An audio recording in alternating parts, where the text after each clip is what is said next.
The Six-Dime Bunker.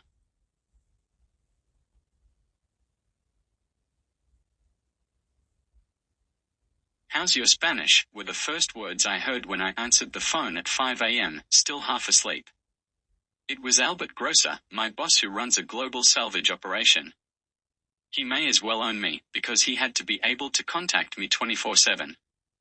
I couldn't really complain, he didn't call too often and I was paid handsomely. He told me to turn on a 24-hour news channel. The headline was "Another business jet has crashed, this time in Madrid."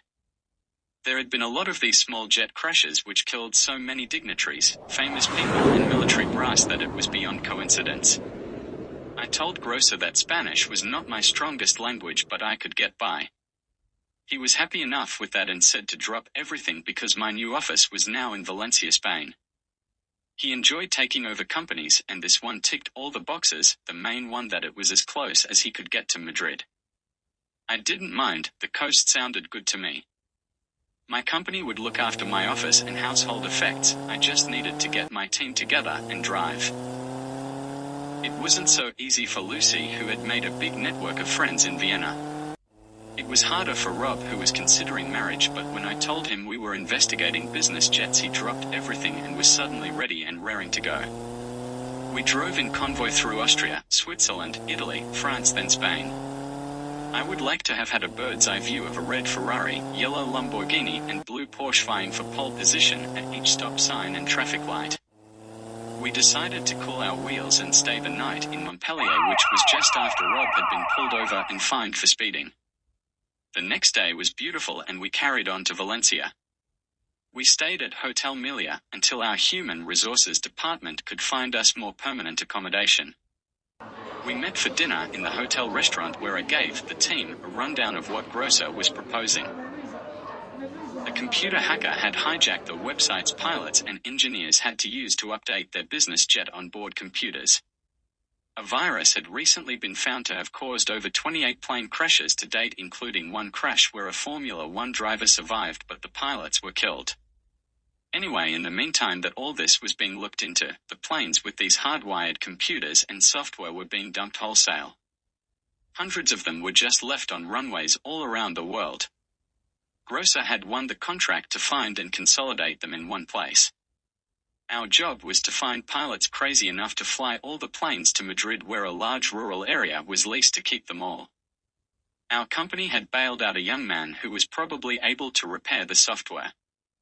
He had been caught using a government website to beat a virus that stopped a very similar piece of aviation from working and remotely operated a fully armed military drone aircraft. His name was Cameron and he was traveling to Valencia to join us, accompanied by his mother. I wasn't looking forward to this, what is the saying in never work with children or animals, but when I saw Cameron's mother I felt an instant attraction. I recognized the boy from his photo but did not have one of his mother. From the moment she stepped out of the aircraft door it looked to me like she was walking down the steps in slow motion, her long blonde hair blowing in the breeze. I called out to get their attention and Cameron just ignored me, but his mother clipped him over the ear and dragged him over by his arm. She was apologetic about her son who had just entered that teenage phase. He was only ever happy when using a computer online. I said not to worry, we could help him with that, with a few restrictions to satisfy his parole officer. I've never heard of community service being done on a computer, perhaps this was a first, but airports around the world needed these jets off their lot. I apologized this time because I only knew her as Cameron's mum. She said her name was Harmony, it suited her, except for the backhand. I helped our company driver put the luggage in the back of the limousine, and once inside I could see Cameron's tough exterior was starting to melt. He enjoyed all the mod cons in the car, including the sunroof, which made it hard to talk with the wind rushing past and his head sticking out the top. A bug in the mouth soon made him decide to come inside and close the roof. I asked if Harmony had any more children, but Cameron was an only child. His father had left when he was 9 and only came back once when he was 10 to get the divorce papers signed. I said I was sorry to hear that, but Harmony said the other woman deserved him. She would have to put up with his bad temper if she was still with him. On a lighter note, I thought I would discuss some details about the job we had for Cameron, who pricked up his ears and took the limo headphones off. He suddenly got angry and said he didn't know it was a government website. They set it up like a game site just to trap people like him. He had actually done them a favor by curing the virus. He didn't know it was a real drone he was flying. He thought it was just a very realistic simulator. He didn't shoot at people anyway, just mowed down some trees in the national forest. It was interesting to hear his point of view. I told him not to worry. The sooner he could make a cure for this similar virus, the sooner he could go home. We pulled up at the hotel where Rob was leaning on his Lamborghini waiting for us. Cameron was as excited to see the Lamborghini as Rob was to see Cameron's mother. It was embarrassing, but Harmony seemed used to the attention. We got them settled and said the driver would pick them up in the morning at 8. I left in the limo before Rob, who, still trying to impress, was going to take Cameron for a spin. When I arrived back at the office, Lucy was hard at work trying to find a pilot who would help fly the planes, but no one would take the job. The best she could do was compile a list of the ones who said they would fly for us when we could prove the virus had been eradicated. There was one local pilot who suggested we use the jet plane flight simulator, where he learned to fly, in Toledo. If we could prove that we'd be able to fly and land properly, he would fly for us. We both agreed that was worth a try, so I rang the flight school on Lucy's phone. The manager said we could use it because no one else wanted to, due to all the crashes, but if we ruined it we had to replace it. I thought that was fair enough and said we would be there the day after tomorrow. Lucy rang the pilot back. He was happy to help and would meet us in our company lobby the day after tomorrow at 9 in the morning. As I was leaving for the day, Lucy asked about Cameron's mother. I said she was nice. Is she married? No. Is she attractive? Yes. The next morning our driver called ahead to say they were just about to arrive, so I took the glass elevator down and I met Harmony and Cameron in the lobby. They were obviously feeling fresher after a good night's sleep. The boy was impressed with our modern gold glass building. He said he would love to skateboard in there. I took them to the top floor conference room, which had a great view of the islands in the Mediterranean. Rob soon arrived and greeted Harmony and gave Cam, as he called him now, a high five. He asked if they wanted a coffee or hot chocolate and went off to get them one of each. Lucy entered the room when Rob was out. I thought they would get along fine, but from the first greeting there was some sort of tension in the room. We were all quiet when Rob walked back in and he asked if he had missed something. I decided to break the ice and launch straight into our meeting. I told Cam that our plan was to infect a flight simulator with the computer virus and fix it to prove to the pilots that the planes were safe to fly. What I needed to know was what kind of equipment did he need. He said he just needed 5 high-speed laptops, 5 particular antivirus software packages, 5 blank disks and a copy of the virus, of course. I asked Rob if he could take Cam to the local computer shop and get whatever Cam needed. As they left, Harmony said if we were going to be busy for most of the day, could she go off and do some shopping. I said that was a good idea and to see the front counter for a company car to use. She thanked me and ran her hand along my back as she left the room. Lucy gave me an evil stare and left the room, also leaving me scratching my head. The guys were back in an hour and set up the computers on the conference table. We loaded a different antivirus on each one. When they were ready, Cam shuffled them around in a particular order all in a row, then asked for the virus disk. I retrieved one of the copies I had from the safe in my office and handed it over. He loaded it into the first machine, which went haywire until the antivirus did its work. He loaded the virus program onto another disk and entered that into the next computer, and so on. On the last computer, he pulled out the flash drive and said done. All the computer screens were pixelating and flashing psychedelic colors. He apologized and said they will all need to be totally wiped and reloaded, but he didn't need them anymore. I said if he really had the cure we would fix them and he could have them. So we were set to go to Toledo the following day and try the simulator. Cameron noticed something on one of the screens and tried to clear it up by typing in a few commands. It said it helped me, they are making me do this CJN. Cam suddenly went frantic, saying it was his friend who left. She left like his dad left. They left him all alone and started crying. It took a while to console him and work out what he was trying to say.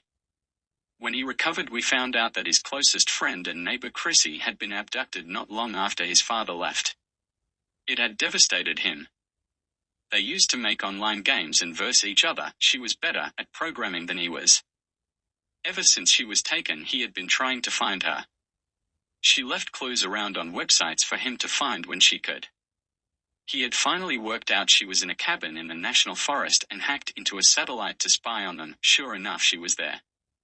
So he stole the drone and tried to shoot them down, but was arrested and now was highly restricted and not allowed on the net. No one would listen to him about Chrissy. Wow, this was out of left field. What could we do? It seemed like there was a group intent on causing chaos in the air and were using this girl to create and spread this invasive computer virus. The best I could offer Cameron was to come with us to Toledo and fix the problem, then we could fix the Air Force planes, and asked for military help. That sounded good to Cameron and he calmed right down. I suggested he go back to the hotel and have a good night's sleep so he was in good condition to help his friend. He agreed. Harmony came back with some fancy paper bags and a colorful shoebox. I said she could keep the car to use. While we were speaking, Lucy came by and said good night because she was going home and ran her hand across my back. It gave me the strangest feeling of déjà vu and sent a shiver up my spine. If Hazel saw her hand, she didn't let on but wouldn't make eye contact with Lucy. Well, then I said let's meet back here bright and early for our trip tomorrow, which we all agreed and went our separate ways.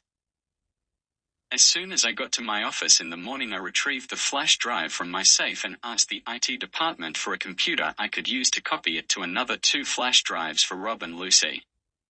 That done, I said to quarantine the computer and don't allow it on the net until they were sure it didn't have a virus. We all gathered in the lobby waiting for the pilot. It wasn't long before a loud Harley-Davidson motorcycle pulled up in the loading zone and a tall, slim, muscular person in black leather dismounted. The rider removed their black helmet to reveal a young, olive-skinned, long-haired Spaniard with a 3-day growth. Both Lucy and Harmony melted and let out a little sigh, like the other ladies at reception and one of the guys. He came through the doors and approached reception, but Lucy noticed the pilot's wings on his leather jacket and ran to cut him off. She spoke with him and he kissed the back of her hand, then she brought him over for an introduction where he kissed Harmony's hand also. His name was Alexandro and he was our first pilot and hopefully not the last. I heard Lucy say to the receptionists on the way out that she loved his accent, which they agreed wholeheartedly. Lucy grabbed Alexandro and said, "You're coming with me," and showed him to her Porsche. I told him we would look after his bike and helmet unless he wanted to wear it in the car. He gave me a strange look like he thought I was saying she was a bad driver. Cameron jumped in with Rob, so I showed Harmony to my Ferrari. We took off in convoy again, this time driving more sedately due to the passengers. We arrived in Toledo at lunchtime and grabbed some tapas and tortillas for lunch. The flight school manager was happy to see our money and we were in. Alexandro had been here before, so he fired up the simulator.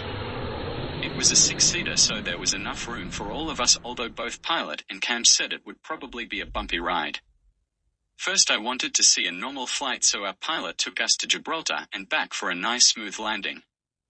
He was obviously a good pilot.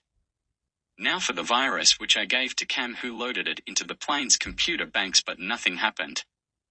Alexandro took off for a trip to Valencia, then in 10 minutes warning lights started flashing and warning alarms came on. The engine surged, then one cut out. He tried his best to control it, but it finally got the better of him, and I watched as we flew over our company office building and crashed into the sea. It was a realistic moving simulator and made us all feel sick. The ladies decided to sit out the next part and went to watch the skydivers. I gave Cam the antidote, and while he loaded it in, Alexandro confided in us that his brother, also a pilot, was killed due to this virus, so it was hard for him to do this. This time we departed for Lisbon, and even though we were on the edge of our seats the whole way, it turned out to be an uneventful flight. I stepped outside the building for some fresh air. Harmony asked how it went and I said great, it looked like Cam had cracked it. She asked if that meant they had to go home. I asked where home was, but she said nowhere or anywhere, it doesn't really matter. I reassured her they could stay for a while, we needed Cam to do some more computer work for us. I looked around but couldn't see Lucy. I asked where she was and Harmony just pointed forward then up.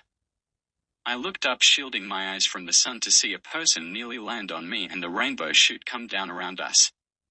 While we were concealed behind the parachute, Lucy pulled me close and kissed me like I've never been kissed before. As the chute fell down, Lucy was laughing and told me to try it. I told her I didn't like jumping out of perfectly good aeroplanes. First she asked how the test went, then asked if I planned to fly in any of these jets we fix. I realized what she was saying and decided to make one jump so in an emergency it wouldn't be my first. It was a tandem and scared the death out of me. Of all the times our chute ropes had to get tangled. The instructor said we were going off course and too fast, so he was going to release this canopy and go for the reserve. All I could get out was an okay. The ground was coming up very fast as my cheeks flapped, and the instructor maneuvered us into a better trajectory than opened our only chance of survival. It felt like the last moment before we were walking to a stop on the ground. Cameron begged his mother for a turn at skydiving, but she said definitely not. We booked out of the venue and returned to our cars. Harmony, who didn't seem happy about Lucy convincing me to jump, told Cameron to go for a ride in my Ferrari for a change, and she would go with Rob. It was interesting talking to Cameron on the way back. He was telling me about a bunker he heard of in the nearest town to where he believed Chrissy was being held. Looking at the map, I determined that town to be Millbrook. He said it was near the Institute for Quantum Physics. Apparently, a secret group calling themselves the Order of the Void had found a wormhole to the sixth dimension. They weren't going through the wormhole because their leader, the Oracle, went through and never came back, but had somehow managed to get a message back through, warning that it was too dangerous to follow after him. Instead, he instructed them how to set up their quantum computer and interface it with the wormhole. As per the Oracle's instructions, they had also set up virtual reality pods where you could put on a virtual reality headset, then scan your hand on a palm reader, and have an experience in hypothetical dimensions that encompasses all possible life experiences that can exist for you under the same laws of physics. It is often referred to as the multiverse. The concept of the multiverse is a natural extension of the idea that our universe is just one of many possible outcomes of the Big Bang. They were using the proceeds from this underground enterprise as funding for their terrorism. Cameron was hell-bent on finding Chrissy, so we devised a plan as best we could and planned to put it to the others when we got back. We did just that and took the others into the conference room. I told Alexandro he didn't need to stay, but he wanted to, and so did the ladies. We decided to go to the US Air Force and ask if we could prove we had an antidote to the virus that had spread through their fleet. They allowed us to do that, and a test pilot confirmed the plane was now safe to fly. The colonel wanted to know how much it would cost per plane. I said we could give him a discount price in return for a little help. I said I needed to rescue a captive in the woods. The officers listening pricked up their ears and stood to attention more than usual. I think they were itching for some action. We sat down with some brass and worked on a game plan.